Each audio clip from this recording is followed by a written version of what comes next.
Hi everyone, welcome back to automate 07 channel. എല്ലാവർക്കും നമ്മുടെ ചാനലിലേക്ക് ഒരിക്കൽ കൂടെ സ്വാഗതം. ഇന്നിവിടെ നമ്മളൊരു ഡൗട്ട്സ്, അതായത് നമ്മൾ ഫസ്റ്റ് വീഡിയോയിൽ നമ്മൾ പറഞ്ഞിട്ടുണ്ടായിരുന്നു.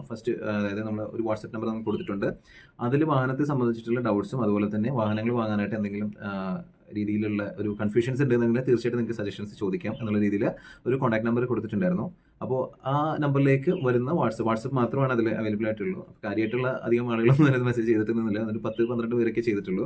അപ്പോൾ അതിൽ നമുക്ക് കുറച്ച് കുഴപ്പമില്ലാത്ത, അതായത് നിങ്ങൾക്കൂടെ ഹെൽപ്ഫുൾ ആവുമെന്ന് തോന്നുന്ന കുറച്ച് ഡൗട്ട്സ്, അവരുടെ സജഷൻസ് നിങ്ങളിലേക്ക് കൂടെ എത്തിക്കാൻ വേണ്ടിയായിരുന്നു. പ്രോ ആണ് ഇദ്ദേഹത്തിൻ്റെ കയ്യിൽ. ഇദ്ദേഹം ചോദിച്ചിരിക്കുന്നത്, ഇദ്ദേഹത്തിൻ്റെ കയ്യിൽ ഒരു ഇറ്റിയോസ് ലിവ ഉണ്ട് വണ്ടി. അപ്പോൾ ഈ ലിവ പെട്രോളാണ്. അദ്ദേഹം വർക്ക് ചെയ്യുന്നത് സൗദിയിലാണെന്ന് തോന്നുന്നു. അപ്പോൾ പെട്രോളാണ്, കാര്യമായിട്ടുള്ളൊരു യൂസ് ഒന്നുമില്ല. അപ്പോൾ അദ്ദേഹത്തിന് ഒരു ഡീസൽ വണ്ടി എടുത്താൽ കൊള്ളാറുണ്ട്. ഒരു കോമ്പാക്ട് SUV എന്നുള്ള രീതിയിലേക്ക് ഒരു 6 ലക്ഷം രൂപ അല്ലെങ്കിൽ 7 ലക്ഷം രൂപ മാക്സിമം ആ ഒരു ബഡ്ജറ്റിൽ ഒരു വണ്ടി എടുത്താൽ കൊള്ളാമെന്ന് അദ്ദേഹത്തിന് ആഗ്രഹമുണ്ട്. അപ്പോൾ ഏത് വണ്ടി എടുക്കുന്നതായിരിക്കും നല്ലത്? അതുപോലെ തന്നെ ഈ എറ്റിയോസ് ലിവ പെട്രോള് അദ്ദേഹത്തിന് കൊടുക്കാനും താല്പര്യമുണ്ട്. കാര്യമായിട്ടുള്ള പ്രശ്നങ്ങളൊന്നും ഇല്ലാത്തൊരു വണ്ടിയാണത് എന്നാണ് അദ്ദേഹം പറഞ്ഞത്. അപ്പോൾ അദ്ദേഹത്തിൻ്റെ സജഷൻസ് ഇതാണ്: 7 ലക്ഷം രൂപ ബഡ്ജറ്റിലായിരിക്കണം, കൊണ്ടുനടക്കാൻ ഈസി ആയിരിക്കണം, ഡീസലായിരിക്കണം, അത്യാവശ്യം ഡ്രൈവബിലിറ്റി കാര്യങ്ങൾ വേണം. ഇതൊക്കെയാണ് അദ്ദേഹത്തിൻ്റെ റിക്വയർമെൻറ്റ്സ്. അപ്പോൾ അതിൽ അദ്ദേഹത്തിനൊരു 7 സീറ്റർ എന്നുള്ള രീതിയിലേക്ക് പോകാനായിട്ട് വലിയ താല്പര്യമില്ല. എന്നാലും അങ്ങനെ കിട്ടുകയാണെങ്കിൽ നല്ല കാര്യം. ഞാൻ പറഞ്ഞു, അങ്ങനെയാണെങ്കിൽ അദ്ദേഹത്തിനൊരു ഫാമിലി ട്രിപ്പൊക്കെ പോകുകയാണെന്നുണ്ടെങ്കിൽ ആ ഒരു പ്രൈസിന് കിട്ടുന്ന 7 സീറ്റേഴ്സിനുണ്ട്. അപ്പോൾ നമ്മൾ അതിൽ സെലക്ട് ചെയ്തിരിക്കുന്ന കാറുകളെന്ന് പറഞ്ഞാൽ ഡീസൽ കാറുകളായതുകൊണ്ട് തന്നെ ഫസ്റ്റ് പ്രിഫറൻസ് കൊടുത്തിരിക്കുന്നത് ഫോർഡിൻ്റെ ഇക്കോസ്പോർട്ടാണ്. എക്കോസ്പോർട്ടിന് ഇപ്പോൾ നിലവിൽ യാതൊരുവിധ കംപ്ലയിൻസോ കാര്യങ്ങളൊക്കെ കുറവുള്ളൊരു വണ്ടിയാണ്. അതുപോലെ തന്നെ സർവീസിൻ്റെ കാര്യത്തിലാണെങ്കിൽ സ്റ്റിൽ ഫോർഡ് എന്നുള്ളൊരു സർവീസ് പ്രോമിസ് അവർ ഇപ്പോഴും കീപ്പ് ചെയ്ത് പോകുന്നുണ്ട്.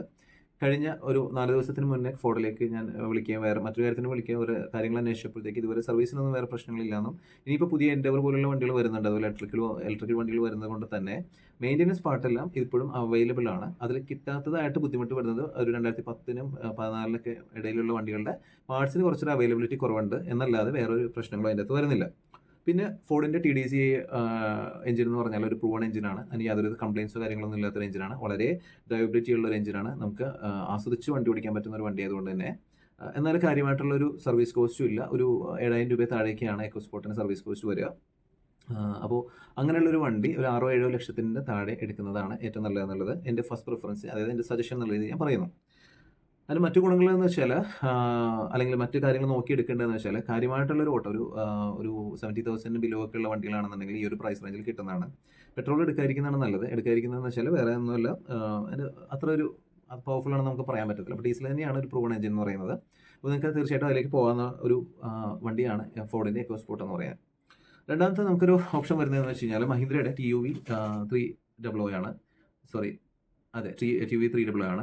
അതും ഈ പറഞ്ഞ പോലെ തന്നെ ഒരു 5 ലക്ഷം രൂപയ്ക്ക് 5.5 ലക്ഷം രൂപയുടെ റേറ്റിലേക്ക്, അല്ലെങ്കിൽ ഒരു 2018-17 മോഡലാണെന്നുണ്ടെങ്കിൽ ഒരു 7 ലക്ഷം രൂപ താഴേക്ക് ആയിട്ട് ടോപ്പ് എൻഡ് വണ്ടികൾ എടുക്കാനായിട്ട് ശ്രദ്ധിക്കുക. കാരണം അത് മഹീന്ദ്രയുടെയാണ്. കാര്യമായിട്ടുള്ളൊരു സർവീസ് കോസ്റ്റ് നമ്മൾ പീരിയോഡിക് സർവീസിലൊക്കെ വരുന്നുണ്ട്, 10,000 ഒക്കെ സർവീസ് കോസ്റ്റ് വരുന്നുണ്ട്. അപ്പോൾ അത് പ്രത്യേകം, കാരണം ഞാനത് യൂസ് ചെയ്യുന്ന വണ്ടിയാണ്, അതുകൊണ്ടാണ് ഞാൻ പറയുന്നത്. പീരിയോഡിക് സർവീസിൽ നമ്മൾ ചീപ്പറാണെന്ന് വിചാരിക്കരുത്. ബട്ട് പാർട്സിൻ്റെ കാര്യത്തിലാണെങ്കിൽ കഴിഞ്ഞ ദിവസം ഞാനൊരു എൻ്റെ ടെയിൽ ലാമ്പ് മാറ്റി വെച്ചപ്പോൾ അതിന് 1400 500 550 രൂപ ആണ് വന്നത്. അപ്പോൾ അങ്ങനെയുള്ള പാർട്സിനൊക്കെ വലിയ കുഴപ്പമില്ലാത്തൊരു പ്രശ്നങ്ങളാണ് വരുന്നത്. ഡ്യുവൽ ക്ലച്ചൊക്കെയാണ് ഇതിന് വരുന്നത്, ഡ്യുവൽ മാസ് ക്ലച്ചാണ് വരുന്നത്. അപ്പോൾ അതുമായിട്ട് ബന്ധപ്പെട്ട് ചെറിയ രീതിയിലുള്ള മെയിൻ്റനൻസ് വരാൻ സാധ്യതയുണ്ടെന്നുള്ള മനസ്സിലാക്കിയിരിക്കുക. പക്ഷേ 1.5 ലിറ്റർ 100 bhp വരുന്ന വളരെ എഫിഷ്യൻ്റ് ആയിട്ടുള്ള ഒരു എഞ്ചിനാണ് അതിലുള്ളത്. നമുക്ക് വേണ്ടി വന്നു കഴിഞ്ഞാൽ ഒരു 7 പേർക്ക് സുഖമായിട്ടിരുന്ന് പോകാം. 7 പേർക്ക് സുഖമായിട്ടല്ല, 5 പേർക്ക് സുഖമായിട്ട്, 2 പേർക്ക് കുട്ടികളാണെന്നുണ്ടെങ്കിൽ പുറകിലിരിക്കാം. ഇൻ കേസ് കുട്ടികളല്ല എന്നുണ്ടെങ്കിൽ ഒരാൾക്ക് പുറകിൽ നല്ല രീതിയിൽ ഇരുന്ന് പോകാൻ പറ്റുന്ന ഒരു സ്പേസ് ഉണ്ട്. വലിയ ഒരു തേർഡ് റോ ആയിട്ട് നിങ്ങൾ പ്രതീക്ഷിക്കരുത്. ഞാൻ ഇപ്പോൾ ഇതിൽ കാണുന്ന പോലെ വണ്ടികൾ ഒരു തേർഡ് റോ എന്ന് പറയാൻ പറ്റുള്ളൂ. അതിൽ ലഗേജസ് ഒക്കെ വേണമെങ്കിൽ ഒരാൾക്ക് ഇരിക്കാം, അത്രയേ ഉള്ളൂ. അഡ്ജസ്റ്റ് ചെയ്തിട്ടിരിക്കുക. ലാവിഷായിട്ടൊന്നും നമുക്ക് ഇരിക്കാൻ പറ്റത്തില്ല. ബട്ട് സ്റ്റിൽ ഒരു 6 പേരൊക്കെ ആയിട്ട് നമ്മളൊരു ലോങ് ട്രിപ്പ് പോകണമെന്ന് വലിയ കുഴപ്പമില്ലാത്ത രീതിയിൽ പോകാം. അത് നിങ്ങൾ ശ്രദ്ധിക്കേണ്ട കാര്യം എന്ന് വെച്ചാൽ പ്രോപ്പറായിട്ട് മെയിൻറ്റെയിൻ ചെയ്യുന്ന വണ്ടികളായിരിക്കണം എന്നുള്ളതാണ് എടുക്കേണ്ടത്.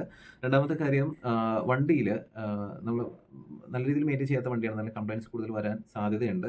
പിന്നെ നിലവിൽ ബൊലേറോ നിയോ വണ്ടി ഇപ്പോൾ ഓൾറെഡി ഉള്ളതുകൊണ്ട് തന്നെ സ്പെയർ പാർട്സിൻ്റെ കാര്യത്തിൽ ഓൾമോസ്റ്റ് സെയിം തന്നെ ആയിരിക്കും സ്പെയർ പാർട്സ് വരിക. അപ്പോൾ അതുകൊണ്ട് തന്നെ സ്പെയർ പാർട്സിൻ്റെ കാര്യത്തിൽ നിങ്ങൾ ടെൻഷൻ അടിക്കേണ്ട ഒരു ആവശ്യം ഉണ്ടാവില്ല.